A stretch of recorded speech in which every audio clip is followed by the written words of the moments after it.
જેને જેનામાં હેત હોય ને, આ બે ત્રણ લક્ષણો તમને હું બતાવું એટલે તમે કોઈ દી ભરમાવ નહીં ક્યાંય. આપણને ભગવાનમાં હેત હોય, ગુરુમાં હેત હોય, માત પિતામાં હેત હોય, પત્નીને પતિમાં હેત હોય કે પતિને પત્નીમાં હેત હોય, ભાઈને મોટા ભાઈમાં હેત હોય, ક્યાંય પણ હેત હેત હોય. અને હેતનું લક્ષણ શું? જેને જેનામાં હેત હોય એ એની આજ્ઞા કોઈ દી લોપી ના શકે, એ કોઈ દી એની મરજી લોપી ન શકે. આ હેતનું પહેલું લક્ષણ.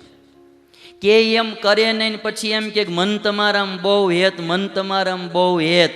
સમજી લેવું કે આ નકરું વાણીમાં છે, દિલમાં નહીં. એક બેન એના પતિને વારે વારે એમ કીધા કરે છે. આમ બપોરે સવારે નીકળતા હોય ને ઘરેથી તો કહે છે કે બપોરે તમારા માટે હું શું રસોઈ બનાવું? એનો પતિ કે તને જે સારું લાગે બનાવું છે ને. ના ના, એ કે તમે મારા પતિ કેવા હોય, કે મન તમારામાં હેત છે એટલે તમે જે કહો એ બનાવી દો, બોલો તમારે શું ખાવું? તો એનો પતિ કે ચોમાસું છે તો એમ કરીને કુંભણિયા ભજીયા બનાવજે, ઝાડા થઈ જશે ને ભજીયા ખાવા છે. આમાં સીધું વડકું ભરે હો. એનો પતિ કે તો હું ક્યાં કાંઈ કહું છું, તાર જે બનાવું ના, કે તમે મારા પતિ કહેવો, તમે કહો ને હું બનાવી દઉં. બેન પતિ કે ભાઈ મારે એવી કાંઈ બીજી ઈચ્છા નથી, તો તને હા ના, તમે મારા પતિ કહેવાઓ, એમ તમે જે કહો એવું બનાવો. તો એનો પતિ કે તો એવું કરે, ચૂરમાના લાડવા બન, ડાયાબિટીસ થઈ ગઈ છે ને ચૂરમું ખાવું છે. તે ઓઈલો કે પણ તો કાળ ક્યાં હું ક્યાં કહું છું લાડુ, તારે જે સારું લાગે બનાવજે યાર. આ હેત નો કહેવાય. હેત એનું નામ છે કે એની આજ્ઞા લોપી ના શકે, એની મરજી ના લોપી શકે, એ હેતનું લક્ષણ છે. આ છોકરો એમ કહેતો હોય કે મને મા બાપમાં બહુ હેત, ને મા બાપ કે એમ કંઈ કરતો ન હોય તો એ હેત નથી. કોઈ પણ જગ્યાએ આ વ્યાખ્યા ઘટે ભાઈ. શિષ્ય હોય ને ગુરુને એમ કે મને તમારામાં બહુ હેત, પણ કે એમ કરતો ન હોય તો હેત છે નું ભાઈ? હેતનું પહેલું લક્ષણ એ એની આજ્ઞામાં રહે. હા, એટલી હું ચોખવટ સાથે કરું કે આજ્ઞા ધર્મ વિરુદ્ધ ના હોવી જોઈએ, બસ. ધર્મ સંમત આજ્ઞા હોવી જોઈએ. ધર્મ વિરુદ્ધ આજ્ઞા હોય તો માણસ કદાચ કહી શકે કે ભાઈ ઈ મારાથી નહીં થાય, પણ ધર્મ સંમત આજ્ઞા હોય તો એ લોપી ન શકે. આ પહેલું હેતનું લક્ષણ. બીજું હેતનું લક્ષણ, જેનામાં હેત હોય ને એ માણસનું દિલ કોઈ દી માણસ તોડી ના શકે. તમે બધા ગામડાના માણસો જાણતા છો, ભમરા આવે ને, ભ્રમર, એ લાકડામાં હોલ કરી દે, લાકડું વીંધી નાખે. લાકડું કડક હોય તો બી એમાં હોલ પાડી દે ભમરો. પણ ભ્રમરને અતિશય પ્રીતિ કમળમાં. એ કમળ ઉપર રસ ગ્રહણ કરવા માટે બેઠું હોય ભ્રમરો, રસ પીતો હોય. સાંજ સમય થાય, સૂર્યાસ્ત થાય એટલે કમળ બીડાઈ જાય. ભમરાની ખબર હોય કે હમણાં બીડાઈ જશે, પણ જેમાં હેત હોય ને એને છોડીને જવાનું મન કરે તોય જઈ શકે નહીં. અને પછી આમ કમળ બીડાઈ જાય, ભમરો અંદર પેક થઈ જાય. લાકડાને વીંધી નાખનારો ભમરો કમળની પાંખડીમાં હોલ પાડીને બારો નીકળી શકે? એ લાકડું વીંધી નાખે પણ એ કમળની કોમળ પાંખડી નો વીંધી શકે, કારણ કે એમાં એને હેત છે. જેમાં જેને હેત હોય એનું દિલ કોઈ દી નો દુખવે, એનું દિલ કોઈ દી તોડે નહીં. આ હેતનું લક્ષણ છે. એટલે આ જુવાનિયાને ખાસ મારે કેવું છે, તમે આવ ખોટા ભરમાઈ ન જાતા, સમજાણું? એટલે તમારા બધાના તો હેત નહીં તો રટણે હું હાવ વાસનામય થઈ ગયા. હેત બેદ ક્યાંય છે નહીં.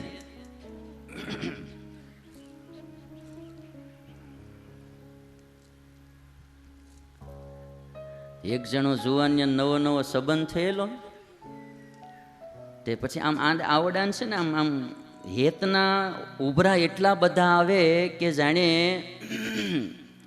ધારી ડેમ તૂટ્યો હોય ને પાણીના ફુવારા છૂટે ને, આમ નવો નવો સંબંધ થાય ને ત્યારે આમ એવા ઘડકા નીકળે હેતના, સમજાણું?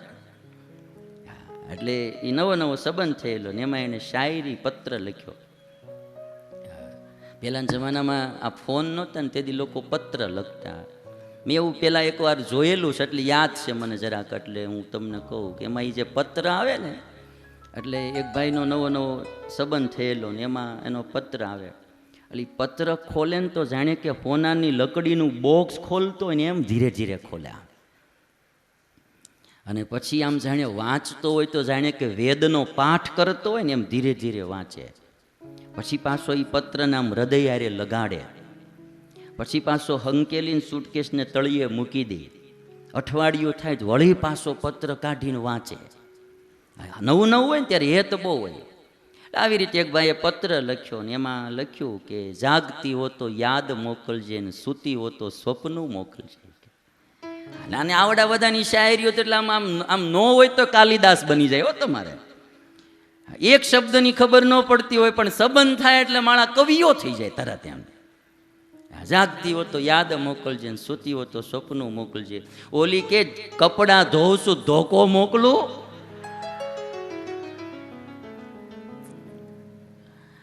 આવા હાવ ખોટા હેતો ન રાખવા.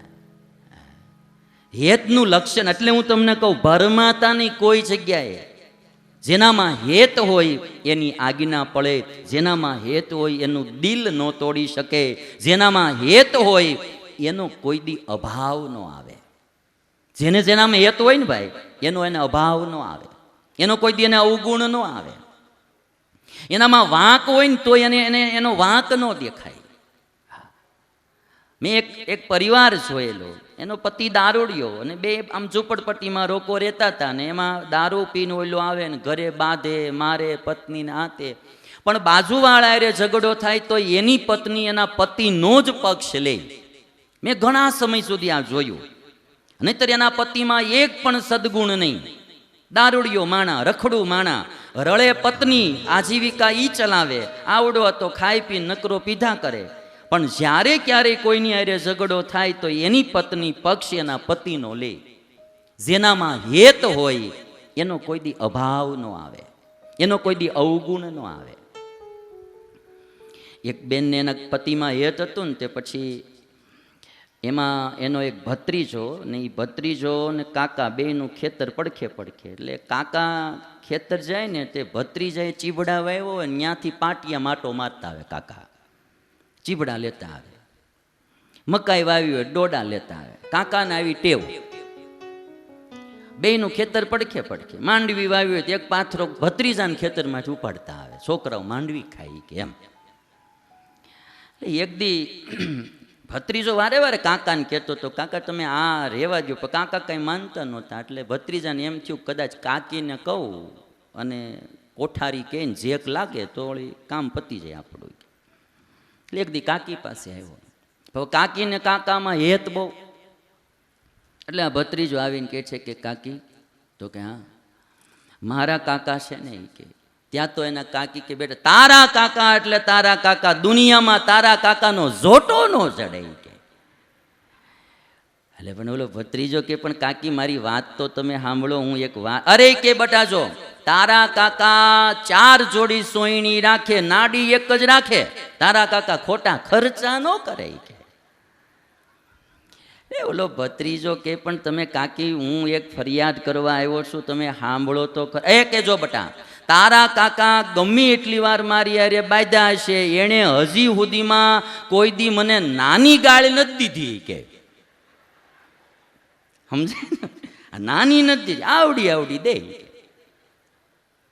ભત્રીજો કે પણ કાકી તમે સાંભળો, મારા કાકા રોજ મારા ખેતરમાં આવીને ચીબડાન ડોડા લઈ જાય છે.